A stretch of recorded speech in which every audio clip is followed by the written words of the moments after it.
Today we will be talking about homogeneous and heterogeneous mixture. Here these are the contents. First we will study homogeneous mixtures, its characteristics, then heterogeneous mixtures, its characteristics. Then we will see the difference between homogeneous and heterogeneous mixture. There is one question for you. Properties of true solution, components of true solution, types of solution, dilute and concentrated solution, and then again a question. Today we will be focusing on homogeneous mixtures. Matlab solution, right? Solution is a homogeneous mixture.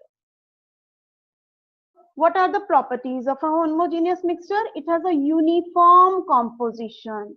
If you take a glass of water and add dissolved sugar to it, then you will see that the whole of the water which is present, that will have the same composition of sugar, means it will taste same from wherever you try to taste it.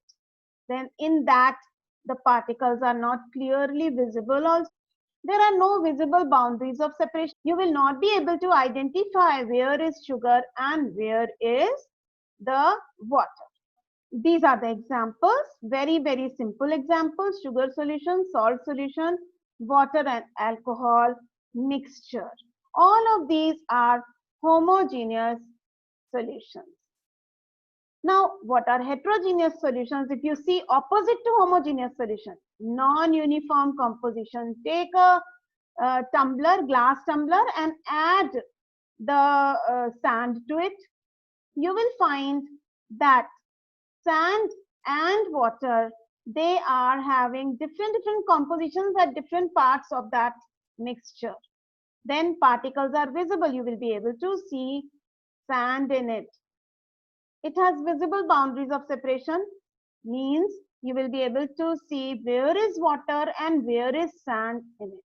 And a very simple example, mixture of sand and water and mixture of sugar and sand. See, this is the solid mixture and this is a mixture in which there is one solid and one liquid. See the difference between the homogeneous and heterogeneous mixtures. When we talk about the homogeneous mixture, they have uniform composition. Heterogeneous mixtures have non-uniform composition. Homogeneous mixtures have no visible boundaries of separation, while heterogeneous mixture has visible boundaries of separation. In this, particles are not visible. In the heterogeneous, particles are visible. Now see this question. You have to give the answer for it. Tell. The first one, mixture of salt and water. Homogeneous. Mixture of sugar and water. Homogeneous. Copper sulfate and water. It dissolves in water. Okay, so it is homogeneous. Mixture of sand and water. Heterogeneous. Mixture of mud and water.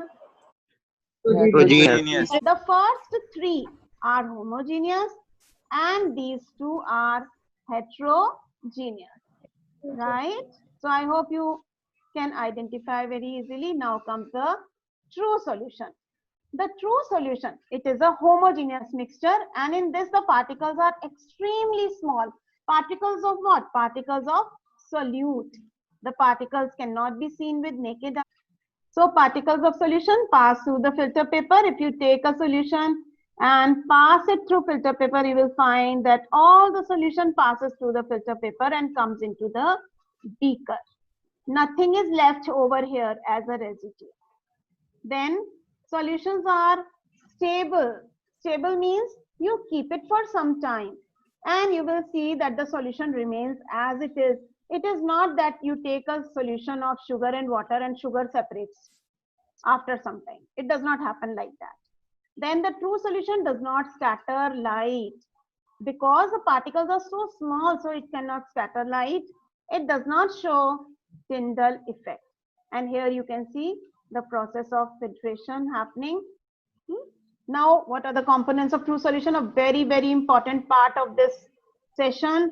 The solution has got two parts. One is solute and the other one is solvent.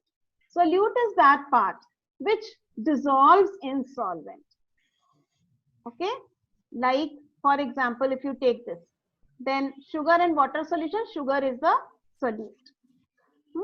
And the second is solvent. Solvent is that part of the solution in which the solute dissolves. Usually solvent is in large amount, but solute is in less amount. Here you can see there is a picture of it.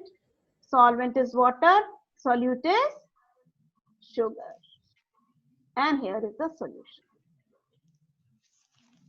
Now here are the types of solutions. See, there are many types of solution, beta. One is solution of solid in solid. If you take two solids and make a solution of it, then that is solid in solid solution, and alloys are very good example of solid in solid. Two metals or metal and non-metals, they are melted and then they are mixed to make alloys. Then solution of solid in liquid. The example is tincture of iodine. It is made of iodine and alcohol.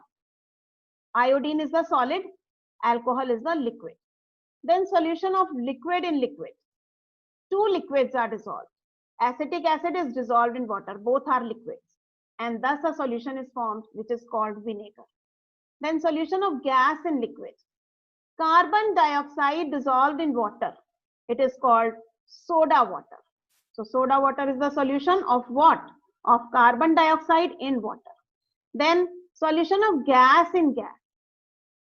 Air is a mixture of many gases. So these are the various examples which you can see around you. This slide, this is an alloy. This is carbonated drink. Carbon dioxide is dissolved in water. Now this is tincture iodine.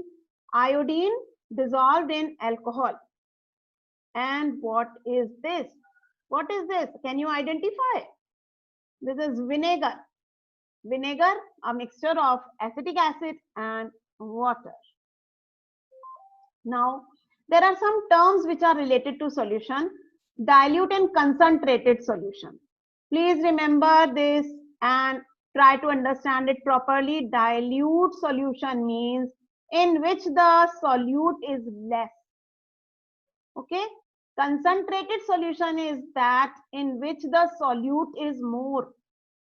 So if we take a solution of 50 gram of water in which we dissolve 2 teaspoons of sugar, and if we take another solution in which we take 50 gram of water and 8 teaspoons of sugar, which one will be dilute and which one will be concentrated?